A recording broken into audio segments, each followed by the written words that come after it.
Estos son los caminos del Huachicol en la Sierra Norte de Puebla.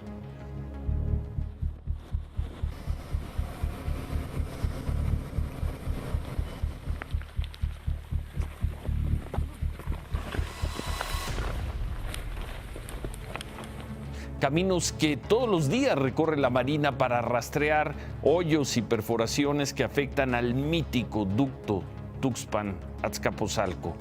Buenas noches, estuvimos ahí, vamos a tener esa crónica, veremos también cómo va la crisis de la gasolina en Guadalajara, aclararemos la confusión que se dio hoy en Nueva York en el juicio del Chapo Guzmán, confusión sobre mí y sobre lo que presentamos hace 2 años aquí en Imagen Noticias de la Noche y que queremos aclarar. Y tendremos el testimonio del policía navajeado el lunes en Polanco.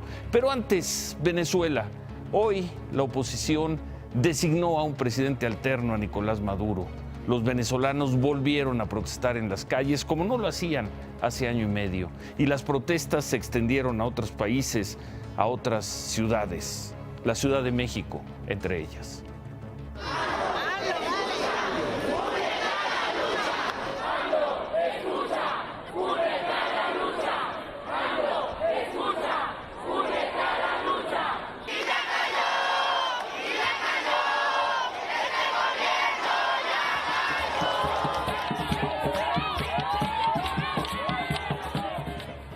Ante esta crisis, el gobierno de México mantuvo la postura que asumió desde que inició el gobierno de Andrés Manuel López Obrador de no desconocer al gobierno de Nicolás Maduro.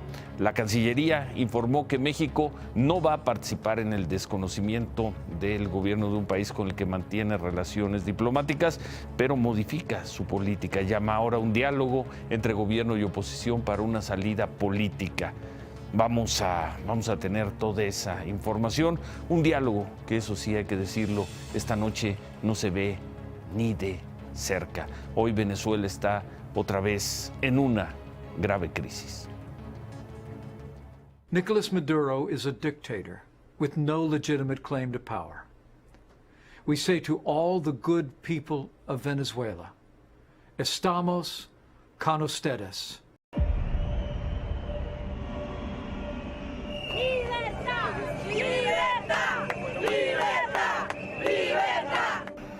Hoy doy el paso con ustedes. Entendiendo que estamos en una dictadura. La oposición venezolana mostró una nueva cara tras el respaldo de Estados Unidos.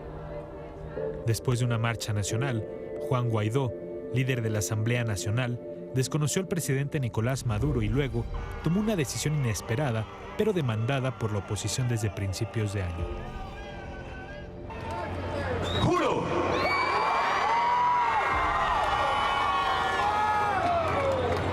Asumir formalmente las competencias del Ejecutivo Nacional como el presidente encargado de Venezuela.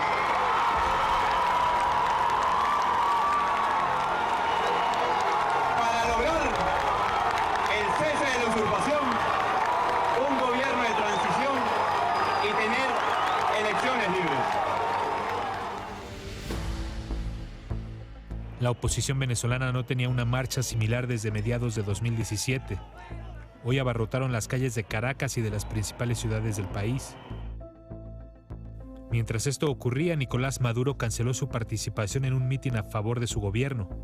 Comparó el llamado de Guaidó con el golpe de Estado contra Hugo Chávez en 2002 y llamó a todos sus simpatizantes a salir a defender el Palacio de Miraflores.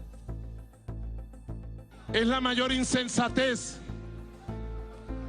que ha cometido el imperialismo, sus aliados, lacayos de la derecha y la oposición venezolana. Solo tienen un destino: el fracaso político del golpe de Estado que pretenden en Venezuela. Maduro aseguró que todo había sido planeado por su enemigo favorito, Estados Unidos, y le dio 72 horas a los diplomáticos estadounidenses para dejar el país. He decidido romper relaciones diplomáticas y políticas con el gobierno imperialista de los Estados Unidos. ¡Fuera! ¡Se van de Venezuela! ¡Aquí hay dignidad, carajo! Minutos después, el jefe del ejército venezolano respaldó a Nicolás Maduro y desconoció a Guaidó. Pero dentro del mismo ejército surgieron mandos militares que respaldaron públicamente a la oposición. No podemos seguir siendo indiferentes ante el inmenso reclamo social que de hambre y miseria recorre nuestras calles. No somos el brazo armado del gobierno para su beneficio personal. El pueblo de Puerto Ayacucho hizo creer los guardias, señores. Hoy, 23 de enero del 2019.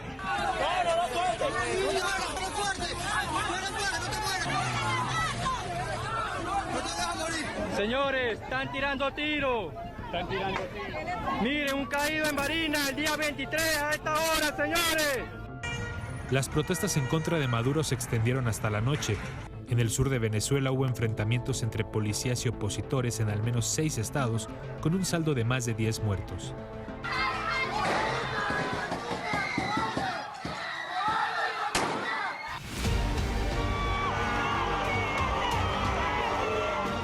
Y que juremos todos juntos, como hermanos, como venezolanos, que no descansaremos hasta lograr la libertad.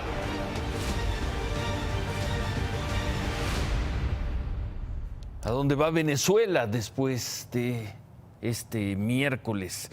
Informábamos que el gobierno de México se niega a desconocer a Nicolás Maduro como presidente de Venezuela. Son pocos los países que públicamente siguen reconociendo a Maduro. En América Latina, Uruguay, Bolivia y Cuba. Lo reconoce también Rusia y Turquía.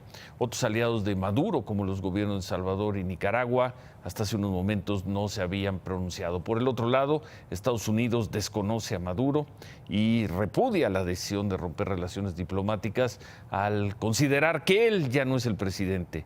Además de Estados Unidos, otros 15 países ya no lo reconocen, entre ellos Canadá, Brasil, Colombia, ahí está la lista: Argentina, Honduras, Guatemala, Costa Rica, Panamá, Paraguay. Mientras que en Venezuela esta noche siguen los enfrentamientos, principalmente en el sur del país. Siguen ahí, el saldo es de 14 muertos, entre ellos, 14 muertos, 175 personas detenidas. El gobierno de Maduro culpó a la oposición de los hechos violentos, principalmente en el estado de Barinas. Hace unos minutos, en su cuenta de Twitter, Juan Guaidó, quien hoy se proclamó presidente, aseguró que habrá justicia para las familias de las personas asesinadas en estas protestas. Aquí en la Ciudad de México, cerca de 2,000 venezolanos se concentraron frente a la Embajada de Venezuela para protestar contra Nicolás Maduro. Le pidieron al presidente López Obrador que reconozca a Juan Guaidó como presidente.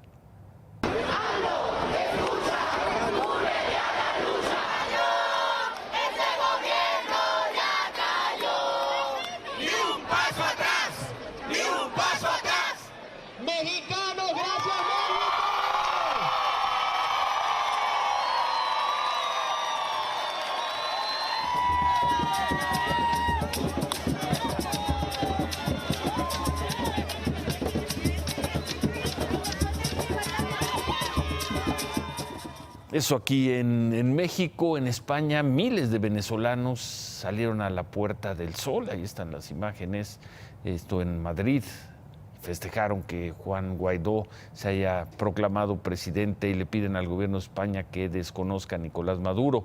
También hubo manifestaciones en Buenos Aires, Argentina, en Quito, en Ecuador, en Bogotá, en Colombia. Vamos a regresar al final del programa a este tema, porque si bien el gobierno mexicano ha informado que no desconocerá al gobierno de Nicolás Maduro, hay un giro en la diplomacia mexicana. Parece que se ha acabado esa política medrosa de la no intervención y parece que el gobierno mexicano sí quiere intervenir en esta crisis. Dice que lo hará a través del diálogo para evitar la violencia y para restablecer las mejores condiciones en Venezuela. En ningún texto hoy del gobierno mexicano se ha dicho que lo hará para fortalecer a la dictadura de Nicolás Maduro. Regresamos con ese tema al final del programa.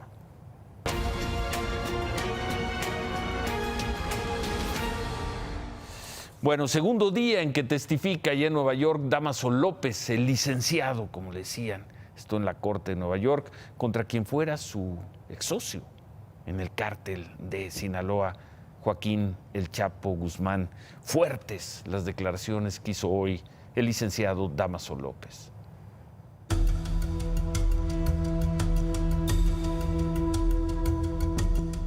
Ni mi hijo ni yo matamos a Javier Valdés.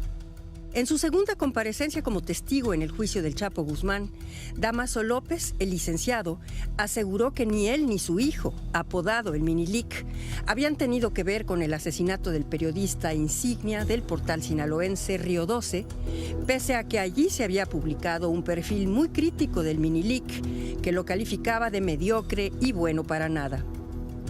Y luego de desmarcarse del crimen, disparó.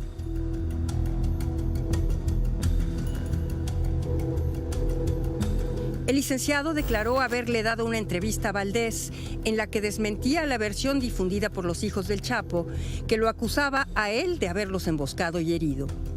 Iván y Alfredo Guzmán, los hijos del capo, habrían exigido a Valdés que no la publicara, pero pese a las amenazas, la entrevista apareció en el portal hacia finales de febrero de 2017. El 15 de mayo, Javier Valdés fue ejecutado en Culiacán. Cuestionado sobre si había atestiguado el asesinato o escuchado dar la orden de perpetrarlo, su respuesta fue no. Y no fue todo. Dámaso Núñez también señaló a los chapitos, como se les conoce a los hijos de Guzmán Loera, y a su esposa Emma Coronel, presente en la corte, de haber coordinado personalmente la impactante fuga del Chapo del penal del Altiplano en 2015. El abogado Eduardo Valareso, quien conducía el interrogatorio, le preguntó a Dámaso por qué había saludado al Chapo llevándose el puño al corazón. El licenciado habría respondido, porque lo quiero. Bueno, por cierto, sobre el asesinato del periodista Javier Valdés, el licenciado Dámaso López dijo en este juicio de Nueva York, y voy a leer textual la nota de Alejandra Ibarra del semanario Río 12, donde escribía Javier Valdés. Leo este párrafo, entrecomillado, dice: resulta que los hijos de mi compadre, el Chapo, se enteraron de que di una entrevista por teléfono donde explicaba los motivos por los que me señalaba Ciro Gómez Leiva, un periodista muy conocido en México, en un noticiero de ese periodista. Decía que yo había emboscado a los hijos de mi compadre y que uno de sus hijos y el Mayo estaban graves. Como era falso, cuando se me acercó el periodista, Javier Valdés, lo vi como una buena oportunidad y bueno, y luego sigue el licenciado con una versión para pues finalmente responsabilizar a los hijos del Chapo Guzmán del asesinato del periodista Javier Valdés. Por lo que a mí toca, por lo que a nosotros toca, porque más nos preocupó y mucho lo que se dijo hoy en Nueva York. La información que refiere el señor Dámaso López se difundió aquí y queremos aclarar. La tarde del 8 de febrero de 2017, todo esto salió en pantalla. La tarde de ese 8 de febrero de 2017 recibimos una carta de los hijos de Joaquín Guzmán que en efecto hablaban sobre aquella emboscada en Sinaloa y responsabilizaban del ataque al grupo de Dámaso López y su hijo. Esa misma noche, recibimos la carta en la tarde, en la noche difundimos aquí la carta señalando y diciendo en todo momento que nos la habían hecho llegar los hijos del Chapo Guzmán. Vamos a recordar un momento. Al darse cuenta que fueron traicionados por el licenciado Dámaso López al intentar asesinarlos para así terminar todo de raíz. Al lograr salir ilesos del atentado, el señor Zambada y la familia de Joaquín Guzmán se van del lugar, encontrándose por todo el camino gente armada a las órdenes de Dámaso López, intentando nuevamente atentar contra sus vidas, así perdiéndose entre el monte sin tener noción de dónde se encontraban al recorrer varios kilómetros. Eso fue todo lo que hicimos, eso fue todo. Yo leí la carta, no hice ninguna valoración y mucho menos, y lo digo con todo respeto, mucho menos señalé que el señor Dámaso López había emboscado a los hijos del Chapo Guzmán. Yo no dije eso. Lo único que hice esa noche fue leer la carta que recibimos. 8 de febrero de 2017. Para cualquier duda, se puede buscar en las redes sociales, en la página de Imagen Televisión o en YouTube, la versión completa de nuestro noticiero de aquel 8 de febrero de 2017. Quiero y queremos hacer la aclaración esta misma noche. No nos interesa dejar correr esa confusión. Recibimos una carta de los hijos del Chapo Guzmán, así lo dijimos, y la difundimos el mismo día en esta pantalla. Esa fue toda nuestra participación en el asunto.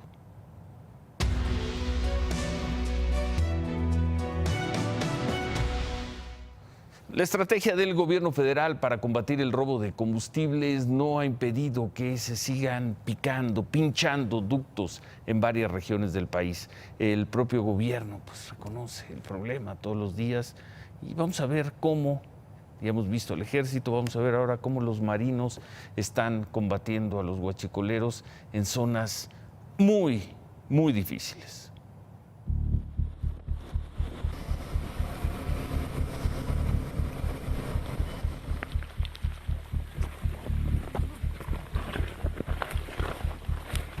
Estos son los caminos del Huachicol en la Sierra Norte de Puebla.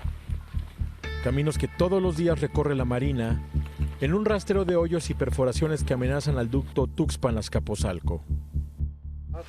Esta la reportaron ayer, ahorita la van a reparar yo creo el sábado.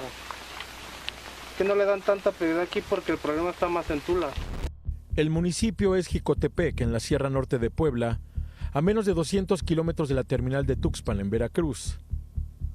Aquí el poliducto que va al centro del país sube más de 1000 metros y se interna en un nudo de montañas que ofrece todo tipo de ventajas a los ladrones de combustible. Jicotepec es el primer frente en esta guerra declarada al huachicol.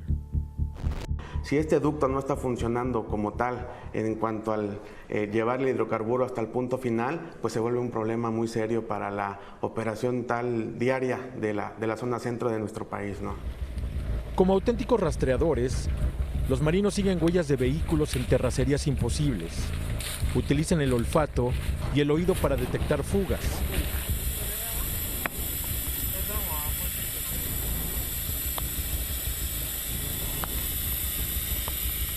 Y apoyados por personal de Pemex, revisan antiguas tomas clandestinas para verificar que no hayan sido reactivadas.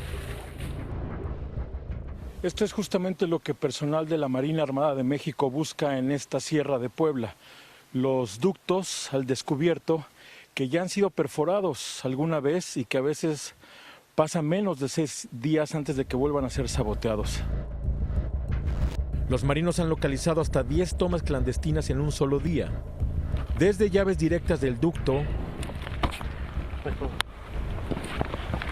¿Qué es lo que vemos ahí? Una válvula de cierre rápido. Hasta mangueras para abastecer vehículos a pie de carretera. ¿Qué carretera es esta? La que va a México. ¿Pero en la autopista cargaban? Sí. Cargan de volada, no tardan. Jicotepec es uno de los 7 municipios de Puebla incluidos en el programa federal que busca desanimar el robo de combustible. Pero todos los días, nuevas y viejas tomas clandestinas confirman que en este primer frente la guerra está lejos de terminar.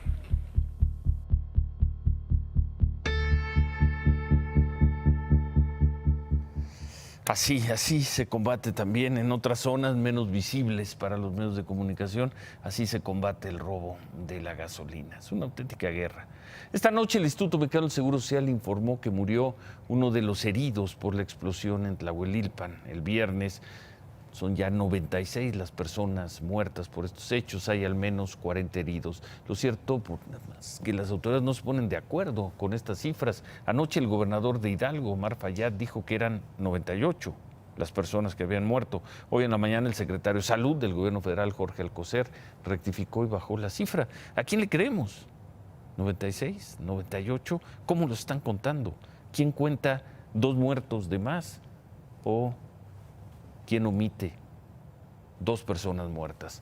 El mediodía fueron sepultadas 2 víctimas de la explosión, una misa en la iglesia allá del pueblo, a 2 hombres quienes estuvieron cerca de la explosión del ducto. Y sobre el problema del desabasto de gasolina, al presidente López Obrador le preguntaron si cree que son una provocación los reclamos del gobernador de Jalisco, Enrique Alfaro, en el sentido de que hay una distinción, favoritismo en ciertas zonas, ciertos estados, para resolver el problema. Esto respondió el presidente. No es serio, le diría que es publicitario. Yo tengo la responsabilidad de garantizar que no falte la gasolina, los combustibles en todo el país. Yo no soy sectario, yo represento a todos los mexicanos. No voy a caer en provocación, con todo respeto al ciudadano gobernador, no me meto en eso. Zafo, dicen los jóvenes. Es publicitario, dice el presidente López Obrador, es publicitaria la crítica recurrente varias veces al día del gobernador de Jalisco, Enrique Alfaro, quien hoy respondió en su cuenta de Twitter, escribió: el problema de desabasto de gasolina en Jalisco no es un asunto publicitario, es una crisis que requiere toda la seriedad por parte del gobierno federal y que no digan zafo a su responsabilidad. No estoy polemizando, soy muy serio. Me canso ganso. En otro tuit, el gobernador de Jalisco preguntó: ¿debemos quedarnos callados? ¿Aceptar que Pemex no diga una sola palabra? ¿En serio creen que el gobernador de Jalisco no debe decir nada? En estos tuits, el gobernador Alfaro informó que 18 municipios de Jalisco reportan desabasto total o hasta en un 85%. La mayor crisis se da en la región de los Altos de Jalisco. En Guadalajara, pues la historia hoy siguió siendo la misma, aunque se dice que han llegado 60,000 barriles de combustible al estado. La zona metropolitana de Guadalajara sigue con gasolineras cerradas, con largas filas de automovilistas. Se dice que a más tardar a partir de mañana se surtan unas 500 gasolineras del área metropolitana, lo veremos. Sin embargo, los administradores de las gasolineras aseguran que esto, si se surtiera esa cantidad, solo les alcanzaría para 2 o 3 horas. Como aquí no ganó el partido de Morena, que por eso aquí están dilatando más. ¿Cómo lo viste? Súper mal. Nunca había pasado esto. No, jamás había pasado esto. No se ha regularizado. Hemos visto que ya hay más gasolina, o sea, ya me ha tocado ver más gasolineras con gasolina, pero regularizado no. Todavía estamos batallando un poquito.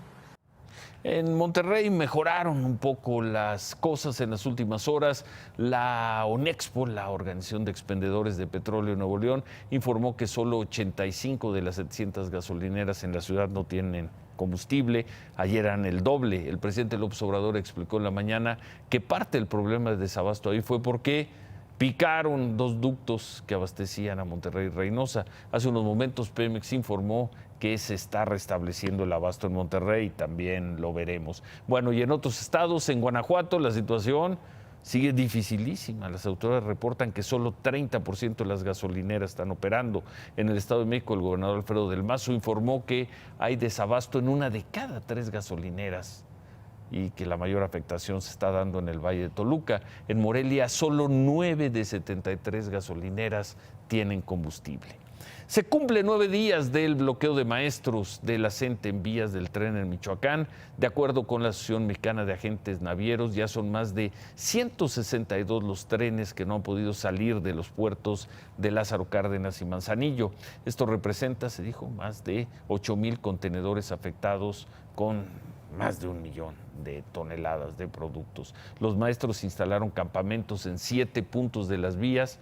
Ahí estamos viendo cómo lo hicieron para exigir el pago de sueldos, bonos y prestaciones. ¿Cómo está el problema de estos adeudos? El presidente López Obrador dijo en la mañana que su gobierno está dispuesto a darle un adelanto, un préstamo al gobierno de Michoacán para que le pague a los maestros. El presidente le pidió al gobierno del estado, al gobernador, que se hiciera responsable. El gobernador de Michoacán, Silvano Aureoles, respondió en Twitter, dijo: vamos a aceptar un adelanto de participaciones del gobierno federal por 200 millones de pesos para pagar nómina magisterial. Mi gobierno siempre ha tenido disposición para encontrar soluciones. La Secretaría de Hacienda informó esta noche en un comunicado que están atendiendo la solicitud para entregar ese dinero en la brevedad. Pregunta a la Secretaría de Hacienda, al gobernador Aureoles y al presidente López Obrador: ¿por qué, si era tan sencillo llegar a esta solución, no lo hicieron hace 8 días y evitaron esta crisis? Suponiendo que esta crisis quede resuelta mañana o el viernes, ¿por qué esperaron 8 días? Se habla de un adelanto de 200 millones de pesos. El gobierno estatal ya ha dicho que le debe a los maestros más de 1.200 millones, así que no va a alcanzar el dinero. El secretario de Gobierno de Michoacán reconoció que el adelanto solo les va a servir para pagar la primera quincena de enero.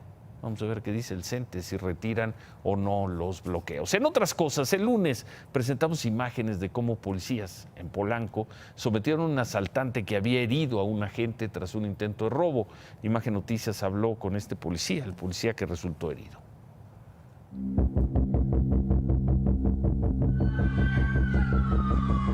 En ese momento eran las 20:35. Salgo del 7-Eleven. En ese momento observo una persona del sexo masculino vestida todo de negro que viene caminando y corriendo. En ese momento, sin mediar palabras, agarra con un cuchillo o una navaja y me la entierra en el cuello. Empiezan a llegar los apoyos de mis compañeros. Llegan mis compañeros y esta persona que me había lesionado agarra el cuchillo y los empieza a navajear. Los empieza a corretear a navajazos. Al momento que hace la persona así, lo lesiona y había mucha gente a los alrededores. Entonces en ese momento las personas se tiran al suelo, mi compañero acciona su arma porque ya estaba lesionado.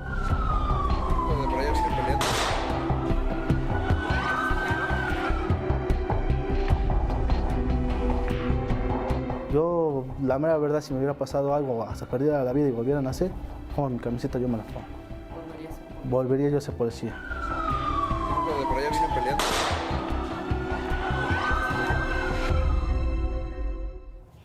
Bueno, la Secretaría de Comunicaciones y Transportes presentó un informe preliminar sobre la investigación del accidente donde hace un mes murieron la gobernadora de Puebla, Marta Erika Alonso, su esposo, el senador Rafael Moreno Valle, y 3 personas más. El 24 de diciembre, según los peritajes que han elaborado expertos de Estados Unidos, Canadá, la Unión Europea y de la Dirección de Aeronáutica Civil, la caída del helicóptero ocurrió así. La aeronave salió de la ciudad de Puebla, se dirigía a la Ciudad de México, pero se desplomó en el municipio de Coronango. El helicóptero dio una vuelta y cayó en posición invertida, casi en picada. El impacto, según se dijo, formó un cráter de más de 1 metro de profundidad y ahí quedó enterrada la cabina. El subsecretario de Transportes, Carlos Morán, insistió en que no se sabe, un mes después, que no se sabe qué fue lo que provocó el accidente. No lo sabemos. No quisiéramos adelantar absolutamente nada. Sí es inusual, no es lo normal. Es una de las cosas que llama la atención. Algo generó el giro del helicóptero y eso pueden haber sido muchas otras causas que ahorita no tenemos manera de validar o de decirles cuál pudo haber sido. No podemos en este momento especular más. Y así informó el gobierno a un mes sobre esta desgracia. Tras estas declaraciones se movieron mucho las redes sociales. Aristóteles Núñez, nuestro compañero, colaborador, escribió en Twitter: hace algunos pocos años, meses, algunos servidores públicos eran cínicos, ineficientes e insensibles. Hoy, refiriéndose al señor Morán, algunos son torpes, rupestres y verdaderamente silvestres. Muy silvestres. El señor Morán acaba de cometer una torpeza. A puerta cerrada hoy se llevó a cabo la audiencia de desahogo de pruebas del fiscal de Veracruz, Jorge Winkler, ante la Comisión Instructora del Congreso del Estado. Ahí se le sigue un juicio político por 2 acusaciones en su contra por desaparición forzada. El fiscal Winkler dijo que está confiado en que los diputados de Veracruz serán responsables en no votar juicio político. Mañana el fiscal Winkler va a regresar al Congreso, va a comparecer ante el Pleno, a ver cómo le va. Hoy el presidente López Obrador dijo que está analizando con su familia si después del verano se va ya a vivir a Palacio Nacional.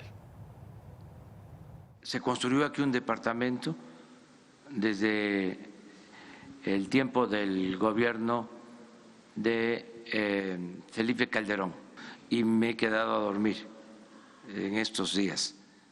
Y es confortable. Es posible bueno, que me traslade a vivir, Pero esto no es una decisión personal, tiene que ser un acuerdo familiar y en eso andamos. ¿Qué más tenemos, Paola?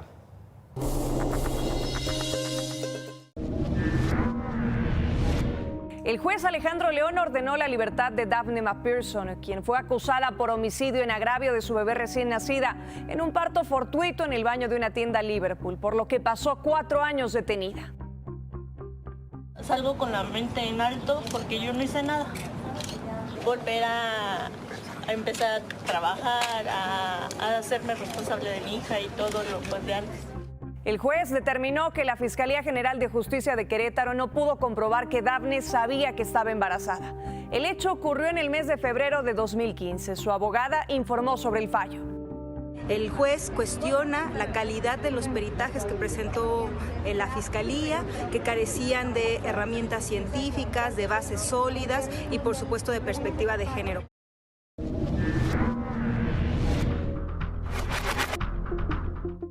En Ciudad Hidalgo, Chiapas, la secretaria de Gobernación, Olga Sánchez Cordero, estuvo con el comisionado del Instituto Nacional de Migración, con quien entregaron tarjetas de visitante por razones humanitarias, que solo se entregaban a personas de Guatemala y Belice, y ahora se darán también a ciudadanos de El Salvador y Honduras.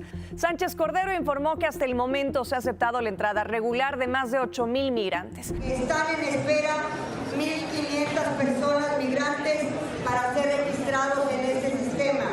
Y sobre el tema de la migración, el Papa Francisco dijo, es el miedo que nos vuelve locos. Cuando un periodista le preguntó sobre el muro que separa la frontera entre Estados Unidos y México y la postura de Donald Trump. Esta declaración la hizo en el vuelo rumbo a Panamá, donde realiza una visita oficial.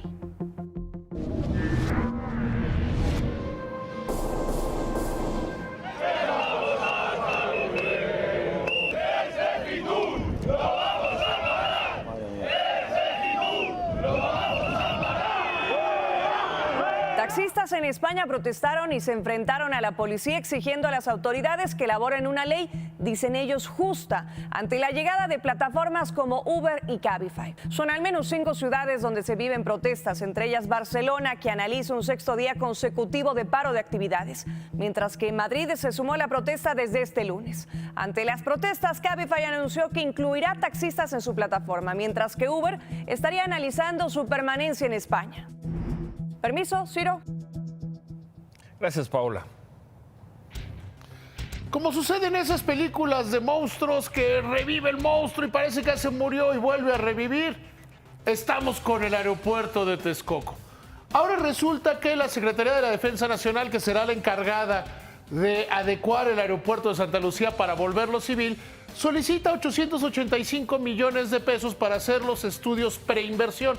Esos estudios que tú, yo y todo el mundo quería ver cuando se estaba tomando la discusión, cuando se estaba tomando la consulta. Así es, sí. Era estudios hechos, una obra en marcha en contra de una idea, porque ni siquiera era un proyecto, no hay proyecto. Hasta hoy sale la Secretaría de la Defensa Nacional y dice, oigan, yo necesito 885 millones de pesos para licitar los estudios preinversión del aeropuerto de Santa Lucía, que los dicen que los van a hacer entre febrero y diciembre. ¿Qué pasa? Por poner un ejemplo, si hacen los estudios y resulta lo que dice Mitre, que no es viable poner... Eso no va a pasar, David. Entonces, ¿van a contratar estudios a modo? Eso no pasa en la cuarta transformación. Eso no va a pasar. Si tú contratas si no consiguen un estudio, como no pudieron conseguirlo en toda la época del debate, que les dé la razón, que diga que pueden operar simultáneamente los 3 aeropuertos, o por lo menos el de la Ciudad de México y el de Santa Lucía, que no hay riesgo en la aviación, si no lo consiguen, ¿qué van a hacer? O sea, la gran pregunta es esa, por eso no se acaba de morir la historia. Estos estudios, preinversión, estos estudios se debieron haber hecho en lugar de andar diciendo que los aviones no chocaban y todo ese tipo de cosas. Los aviones se repelen. Pero bueno, o sea, eso se debió haber hecho. Eso no va a pasar, David. Van a encontrar la fórmula de justificar Santa Lucía. No lo encontraron la vez pasada, no le encontró el secretario de Comunicaciones y Transportes actual, no le encontró. Y ahora van a... La cosa es, tú tomaste la decisión de invertir, compraste el terreno para hacer una casa, porque dijiste que podías hacer la casa, y se resulta que no. ¿Y? No sé, lo veremos en diciembre, o antes de diciembre. De cualquier manera la van a hacer, porque el tema es, tú puedes hacer los aeropuertos, puedes hacer lo que te dé la gana. Si las líneas aéreas no quieren venir a México, Pues no vendrán. Está bien. Está bien. Vendrán en pipas. Remátala. Sí, van a venir. Los turistas van a venir en pipas. Remátala, David. Y siguiendo con ridículos, gravísimo el de Ricardo Monreal. Ayer aquí recordamos ese ridículo grandote, así grandote que hizo cuando como delegado llegó a quitar conos y le enseñaron los permisos y decía que los iba a revocar. ¿Se acuerdan de ese ridículo? Benditas redes sociales, bendito periodismo que tiene memoria. Como le dan 10 nominaciones al Oscar a Roma, ahora trata de engañarnos. Dice que la ley para fijar comisiones bancarias sigue viva y que sigue avanzando. No es cierto, es una mentira. Que nos explique mejor por qué no lo invitaron al programa de anuncio de fortalecimiento del sistema financiero que lo organizó el presidente, su jefe, que dejó claro que Carlos Ursúa es el que lleva la agenda económica. Me canso ganso que esa ley no va a pasar. Bueno, Javier. Ciro, regresamos con los goles de la Copa. Uno de los errores de todo el 2019, estamos en enero, lo va a ver, y fue el portero de Cruz Azul, después de la pausa. Y regresamos con más sobre, en verdad va a cambiar el gobierno mexicano. El presidente López Obrador, el canciller Marcelo Ebrard, en verdad van a tener un papel preponderante en la crisis tremenda que al parecer se ha desatado a partir de hoy en Venezuela. Volvemos con eso.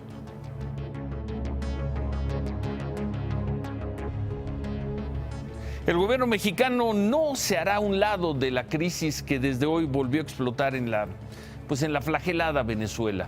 En vez de esconder la cabeza bajo tierra, el gobierno del presidente López Obrador y del canciller Marcelo Ebrard anuncia que buscará tener un papel significativo en la solución de ese conflicto. Y no irá solo, tratará de armar un bloque con otras democracias como Uruguay, España, Portugal, quizá Noruega y con la ONU. En vez de repudiar a la dictadura de Maduro, nuestro gobierno anuncia que va a trabajar para evitar que escale la crisis y se desate la violencia en Venezuela. Interesante giro. En lugar de la primitiva y medrosa diplomacia de la no intervención, el gobierno mexicano parece optar por la intervención plena, una intervención para reducir la crisis. Interesante y plausible, siempre y cuando sea exitosa. Ayude a terminar con esa agonía de los venezolanos. Ya no se trata de derrocar a Maduro, sino de que sobreviva Venezuela. La diplomacia Ebrard será evaluada no por sus nobles intenciones, sino por sus resultados. Porque a estos venezolanos que regresaron hoy a las calles no se les pueden vender espejitos. Se quedan con qué importa. Gracias, buenas noches, ánimo.